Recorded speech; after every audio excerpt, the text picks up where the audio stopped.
Guys, welcome to Singajay Tamil. இப்போ பார்த்தீங்கன்னா இன்னைக்கு 21 February ஃபிசிக்ஸ் எக்ஸாம் முடிச்சுட்டு வந்துட்டீங்க. நல்லா பண்ணியிருப்பீங்கன்னு நினைக்கிறேன். குட். நான் சொன்ன ஸ்ட்ராட்டஜி லாஸ்ட் டே டிப்ஸ்லாம் வீடியோஸ் போட்டேன். ஸோ நல்லா பண்ணியிருப்பீங்கன்னு நினைக்கிறேன். ஸோ இப்போ நெக்ஸ்ட் நமக்கு என்ன டார்கெட் பார்க்கும்போது 27 February 5 நாள் தான் இருக்குது. இப்போ நான் இங்கே போட்டிருக்கேன் பாருங்கள், CBSE 2025 physics is over. Next என்ன அப்படி பார்க்கும்போது கெம், அதான் இங்கே போட்டிருக்கேன் பாருங்கள். கெம் 27 February 5 நாள் தான் இருக்குது. 22nd, 23rd, 24, 25, 26, 27th exam. So 5 நாளில் நான் வந்துட்டு பிளான் என்ன, லைக் ஸ்ட்ராட்டஜி, நமக்கு டார்கெட் என்ன அப்படி இங்கே போட்ட பாருங்க. 65+ அவுட் ஆஃப் 70, 30 மார்க்ஸ் நீங்கள் ப்ராக்டிகல்ஸ் முடிச்சிருப்பீங்க. ஸோ அதில் நல்ல மார்க் வாங்கியிருப்பீங்க, நல்ல மார்க் வாங்கியிருக்கணும். ஸோ அப்போ தான் நமக்கு டோட்டலாக 90 மேலே வாங்க முடியும். ஸோ ஓகேவா? ஸோ நான் வந்துட்டு கிளியர் கட்டான பிளான் ஸ்ட்ராட்டஜி கிளியராக சொல்கிறேன். ஸோ நீங்கள் பிசிஎம், அந்த பிசிஎம் நம்ம மாசம் மார்க் வாங்கினா தான். இன்னைக்கு ஃபிசிக்ஸ் மாசா பண்ணிட்டீங்க, நெக்ஸ்ட் கெமிஸ்ட்ரி மாசா பண்ணணும்.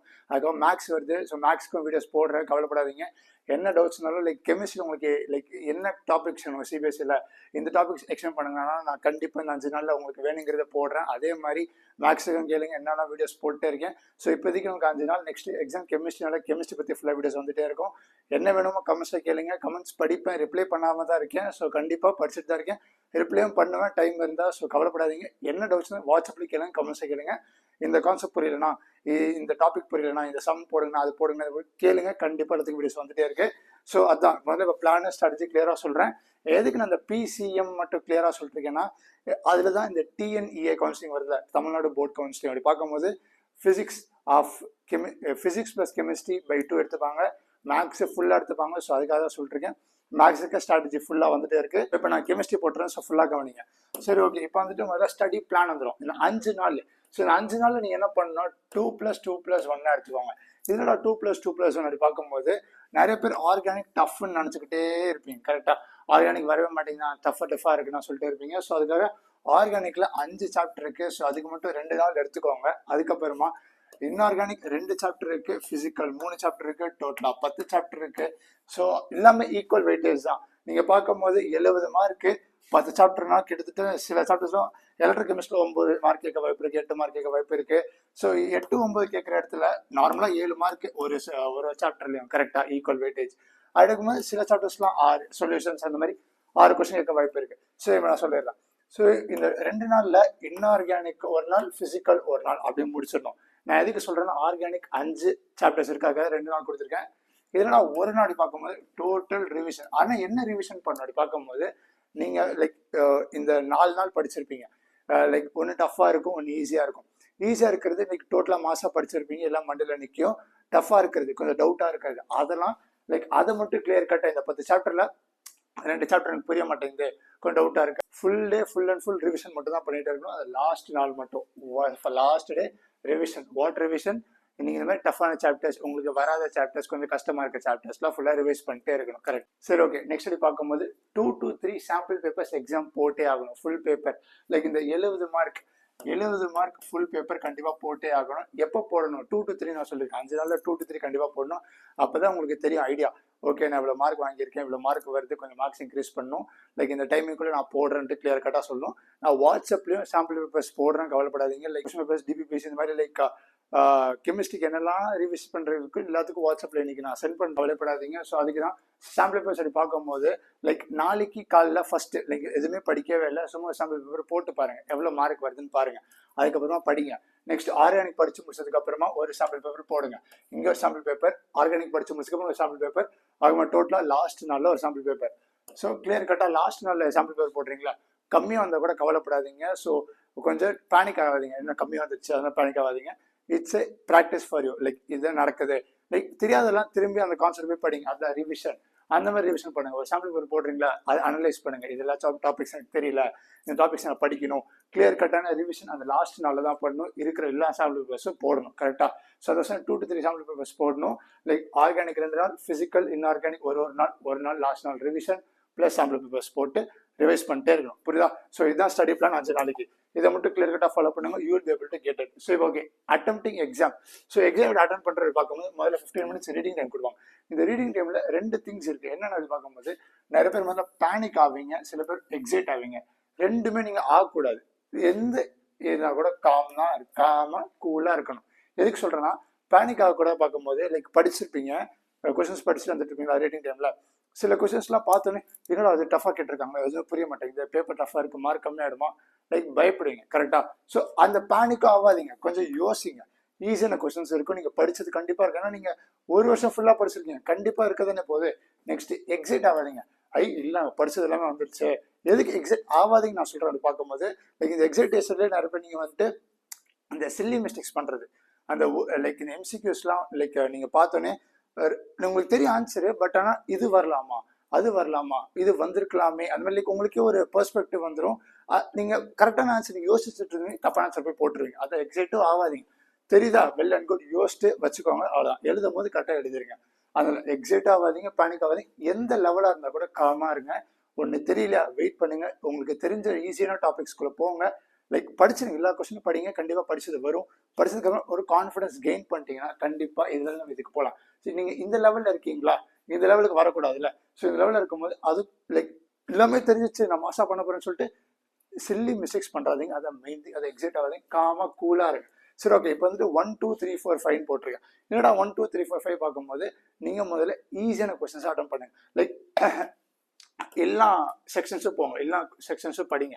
லைக் எது உங்களுக்கு ஈஸியான செக்ஷனாக இருக்கு, எது உங்களுக்கு நல்லா தெரிஞ்ச செக்ஷன், இதில் இந்த செக்ஷனில் இப்போ 5 மார்க் செக்ஷன் வந்துட்டு எனக்கு எல்லாமே தெரியுது, இல்லாமல் படிச்சிருக்கேன், டக்குன்னு எழுதிட்டே இருப்பேன், ஃபுல் மார்க் தான் வாங்க போறேன் அப்படின்னு தெரிஞ்சா 5 மார்க்லேருந்து ஸ்டார்ட் பண்ணுங்க. ஸ்டார்ட் வித் தி லைக் உங்களுக்கு தெரிஞ்சது நல்லா வருது, நல்லா மார்க் வாங்க போறீங்க. ஏன்னா ஒரு டீச்சருக்கு ஒரு லைக் ஒரு ஐடியா கிடைச்சிடும், ஓகே நல்லா பண்ணியிருக்கான். ஏன்னா பேப்பர் பார்த்தோன்னே டீச்சர்ஸ்க்கு வந்துட்டு கரெக்டான ஆன்சர் எதிர்பார்த்தோன்னே கரெக்டாக இருக்குன்னா கண்டிப்பாக டிக் போட்டு போயிட்டே இருப்பாங்க. ஆனால் நீங்கள் வந்துட்டு லைக் எடுத்தோன்னே இப்போ வந்துட்டு 1 மார்க் நிறைய எம்சிக்யூஸ் நீங்கள் போடுறீங்க, எம்சிக்யூஸ் நிறைய தெரியல விட்டுறீங்க. அப்படி பார்க்கும்போது நிறைய தப்பாயிடுச்சுன்னு வச்சுக்கோங்களேன். தப்பா லைக் ராங்க போட்டாங்கன்னா டீச்சர் நினைப்பாங்க, எடுத்து பேப்பர் பார்த்து வேணா தப்பா போட்டுருக்கான், இல்லாமல் தப்பா இருக்க பேப்பர் படிக்கவே இல்லை. நீங்கள் கரெக்டாக எழுதிருந்தா கூட மார்க்ஸ் இன்க்ரீஸ் பண்ண விட மாட்டாங்க. ஏன்னா நீங்கள் தப்பாத வரைக்கும் ஒரு பெர்ஸ்பெக்டிவ் வந்துடுவாங்க, மைண்டுக்கே வந்துட்டு லைக் நீங்கள் கரெக்டாக எழுதிருந்தா கூட மார்க்ஸ் போட மனசு வராது உங்களுக்கு, அந்த மாதிரி ஆகிடும். அதில் நீங்கள் உங்களுக்கு தெரிஞ்சது நல்லா வர்றது, நல்லா புரிஞ்சுது, அந்த டாபிக்ஸை மட்டும் நல்லா ஸ்டார்ட் எடுத்து பண்ணுங்க. அதான் இப்போ நான் சொல்ல போகிறேன் பாருங்க. நெக்ஸ்ட் ஈஸியான கொஸ்டின் வந்து ஸ்டார்ட் பண்ணுங்க, உங்களுக்கு நல்லா தெரிஞ்ச கொஸ்டின் வந்து ஸ்டார்ட் பண்ணுங்க. கரெக்டா? நெக்ஸ்ட் நியூமெரிக்கல்ஸ் அப்படி பார்க்கும்போது ஸ்டெப் வைஸ் கிளியரா எல்லா ஸ்டெப்பும் போடுங்க. ஒரு ஸ்டெப்பும் நீங்க வந்துட்டு மிஸ்ஸே பண்ணாது. ஏன்னா ஒரு லைக் யார் கரெக்ட் பண்ண போறாங்கன்னு நமக்கு தெரியாது. ஏன்னா இப்போ நீங்க ஒரு பேப்பர் போடுறீங்கனாலே, ஒரு கொஸ்டின் எழுதுறீங்கனாலே எல்லாரும் எக்ஸெப்ட் பண்ணாங்க, இந்த ஸ்டெப்புக்கு அப்புறம் அடுத்த ஸ்டெப். ஏன்னா ஜெயில வந்து நிறைய பேர் ஸ்டெப்ஸ் அப்படியே கட் பண்ணி போயிட்டே இருப்பீங்க, அது கரெக்ட் தான். ஆனா இது நம்ம ப்ரெசென்ட் பண்றோம், பேப்பரை ப்ரெசென்டேஷன் ரொம்ப முக்கியம். ஒரு ஸ்டெப்பு போடுங்க, டீச்சர்ஸ் எக்ஸ்பெக்ட் பண்ணுவாங்க ஒரு ஸ்டெப்பும் நீங்க போடணும். ஸோ இந்த ஸ்டெப் வைஸ் எல்லா நியூமெரிக்கல்ஸ் போடுங்க. நெக்ஸ்ட் ரியாக்ஷன் சைடு வரும்போது பேலன்ஸ்டு ரியாக்ஷன் கிளியரா போடுங்க. ஒரு ரியாக்ஷன் போடுறீங்க, பேலன்ஸ் ரியாக்ஷனா இருக்கணும். ஏன்னா கண்டிப்பா செக் பண்ணுவாங்க, ஆர்கானிக்கா இருக்கட்டும், இன்ஆர்கானிக்கா இருக்கட்டும், எதுவா இருந்தா கூட என்சிஆர்டி பேஸ் மட்டும் டேரக்டா பேலன்ஸ் ரியாக்ஷனா போடுங்க. வாட் எவர் இட் இஸ், நீங்க ஒரு ரியாக்ஷன் போடுறீங்களா இல்ல நீங்களே எடுத்து நீங்க வந்துட்டு ஒரு உங்களுக்கு என்சிஆர்டி படிச்சிருப்பீங்க, அந்த ரியாக்ஷன் மறந்துருப்பீங்க, ஆனா உங்களுக்கு என்ன காம்பவுண்ட்ஸ் இருக்குன்னு தெரியும், அந்த கான்செப்ட் போட்டு நீங்களே ஒரு பேலன்ஸ்டா ரியாக்ஷன் போட்டு வச்சிருங்க. பேலன்ஸ் ரியாக்ஷன்ஸ் ரொம்ப முக்கியம் for inorganic, organic. Next straight to the point, என்ன கொஸ்டின்ல கேட்டிருக்காங்களோ அதுக்கு மட்டும் போங்க. தேவையில்லாததுல கதை எழுதுனீங்கன்னா கண்டிப்பா மார்க்ஸ் லைக் ஒரே அடிச்சுட்டு மார்க் போடவே மாட்டாங்க. கதை எழுதவே எழுதாதீங்க, அது ரொம்ப முக்கியம். ஸ்ட்ரெயிட் டு தி பாயிண்ட்டுக்கு வந்துருங்க. ஏன்னா அதை எக்ஸ்பெக்ட் பண்ணுவாங்க டீச்சர்ஸ், இல்லைக்கு இது கொஸ்டின் இருக்கு, இது ஆன்சர், அந்த ஆன்சர் எழுதிட்டு வந்துட்டே இருங்க. ரொம்ப மோர் தேன் லைக் வேர்ட்ஸ் லிமிட்லாம் இருக்கும், அந்த வேர்ட் லிமிட் அதிகமாக போயிடாதீங்க, ஸ்ட்ரெயிட் டு தி பாயிண்ட் இருங்க, you will be able to get it. Okay. Next diagrams, flow chart ரொம்ப முக்கியம். லைக் இந்த டைரக்ஷன்ல அவங்க டயக்ராம் கேட்கலனா கூட நீங்க டயக்ராம் எடுத்து போடுங்க. நெக்ஸ்ட் ஃப்ளோ சார்ட்லாம் இருக்காது, நீங்களும் ஒரு ஃப்ளோ சார்ட் கிரியேட் பண்ணி போடுங்க. இந்த ஸ்டெப்புக்கு அப்புறம் எடுத்த ஸ்டெப் பாக்ஸா போட்டு கொஞ்சம் கிளீனா ப்ரெசென்ட் நல்லா பண்ணி, ப்ரெசன்டேஷன் மேட்டர்ஸ். அதான் ப்ரெசென்ட் நல்லா பண்ணிங்கனாலே கண்டிப்பா பிடிச்சிருக்கும். பாத்தியாப்பா இவன் வந்துட்டு நல்லா பண்ணியிருக்கான், லைக் இந்த ஸ்டெப்ல அடுத்த ஸ்டெப் போறதுக்கு ஒரு பாக்ஸை போட்டு ஒரு லைனை போட்டு எவ்வளவு நேரம் ஆக போகுது, அவ்வளவு நேரம் ஆகாது, உங்களுக்கு 3 மணி நேரம் இருக்கு. பேப்பர்லாம் லைக் நான் வந்துட்டு கிளியர் கட்டா 1.5 hours கெமிஸ்ட்ரி முடிச்சிட்டேன். நான் ரியலா சொல்லிட்டு இருக்கேன், நான் வந்துட்டு 96 வாங்கினேன் கெமிஸ்ட்ரியில. லைக் ப்ராக்டிகல்ஸ்ல 30 out of 30, next 66 out of 70 வாங்கினேன். கிளியர் கட்டா எனக்கு எம்சிக்யூஸ்ல தான் போச்சு. ஆனா நான் வந்துட்டு 1.5 hours பேப்பர் முடிச்சிட்டேன். எதுக்கு இப்படி 1.5 hours முடிச்சுன்னா, கிளியர் கட்டா ஜெயில படிச்சதான் நம்ம இதுல படிக்க போறோம். ஜெயிலும் 98% கெமிஸ்ட்ரியில வாங்கிடலாம். அதுக்காக தான் கிளியர் கட்டா சொல்றேன். உங்களுக்கு நிறைய டைம் இருக்கு, டைம் எடுத்து இந்த diagrams, flow chart, balance reactions உங்களுக்கு எக்ஸ்ட்ராவா என்ன எஃபர்ட்ஸ் போடுறீங்களோ அதுதான் மேட்டர்ஸ். ப்ரெசன்டேஷன் பொறுமையா கிளீனா நீட்டா பொறுமையா எழுதுங்க, நீட்டா ப்ரெசென்ட் பண்ணுங்க, அடிச்சு எழுதாதீங்க. உங்களுக்கு என்ன வருமோ என்ன தெரியுமோ ஸ்ட்ரெயிட் டு தி பாயிண்ட்டை எக்ஸ்ட்ரா எஃபர்ட்ஸோட போட்டிங்கனாலே கண்டிப்பாக மார்க்ஸ் இன்க்ரீஸ் பண்ணலாம். ஓகேவா? நெக்ஸ்ட் நீங்கள் என்ன படிக்கணும் அப்படி பார்க்கும்போது கடைசியாக என்சிஆர்டி ப்ராக்டிஸ் மாட்லி. நான் 96 வாங்கினது ஒன்னே ஒன்று என்சிஆர்டி லைன் பை லைன் அந்த 10 சாப்டருக்கு படித்தேன். லைக் இந்த 5 நாளில் 10 சாப்டருக்கும் என்சிஆர்டி மட்டும் தான் படித்தேன். ஆல் இன் ஒன் கூட நான் அவ்வளோ எடுத்துக்கல. கெமிஸ்ட்ரிக்கு சொல்கிறேன், ஃபிசிக்ஸ்க்கு ஆல் இன் ஒன் எடுத்துக்கிட்டேன். ஆனால் கெமிஸ்ட்ரிக்கு ஆல் இன் ஒன் அவ்வளோ கூட எடுத்துக்கல. என்சிஆர்டி மட்டும் கிளியர் கட்டாக இந்த example sums, book back exercise எல்லாமே லைக் சாப்டருக்கு நடுவில் சில கொஸ்டின்ஸ்லாம் இருக்கும். அந்த கொஸ்டின் கூட கொஸ்டின் கேட்க வாய்ப்பு இருக்கு. அந்த மாதிரி கிளியர் கட்டாக NCERT line by line line by line line by line நான் கிளியராக படித்தேன். 10 சாப்டருக்கு 5 நாளுக்கு. அந்த மாதிரி கிளியராக நீங்கள் படிச்சிங்கனாலே ப்ராக்டிஸ் ஸ்மார்ட்லி கரெக்டாக ஸ்மார்ட்டாக இல்லை லைன் பை லைன் படிச்சிங்கனாலே எல்லாம் புரிஞ்சிருந்தாலே கண்டிப்பாக மார்க்ஸ் இன்க்ரீஸ் பண்ணலாம். அதுக்காக சொல்லிட்டுருக்கேன்.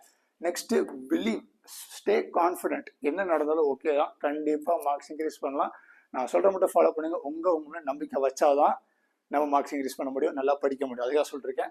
ஸோ எது வேணுமோ நீங்கள் கமெண்ட்ஸில் போடுங்க. இந்த கெமிஸ்ட்ரிக்கு இதெல்லாம் வேணும்னா, எனக்கு இந்த சாப்டர்ஸ் புரிய மாட்டேங்குது, கான்செப்ட் புரிய மாட்டேங்கன்னா கண்டிப்பாக படித்து நான் ரிப்ளை பண்ணலன்னா கூட பரவாயில்ல, கண்டிப்பாக வீடியோ வரும், கவலைப்படாதீங்க. வாட்ஸ்அப்பில் டவுட்ஸ் எனக்கு கேளுங்க, எல்லாத்துக்கும் ரிப்ளை பண்ணிக்கிட்டே இருக்கேன். ஸோ இதான் கெமிஸ்ட்ரி. ஸோ எதுவுமே எல்லா வீடியோஸும் வந்துட்டே இருக்கேன். மேக்ஸுக்கு போடுற எல்லாத்துக்கும் போட்டே இருக்கேன். ஸோ ஸ்டே டியூன், அது பார்ப்போம்.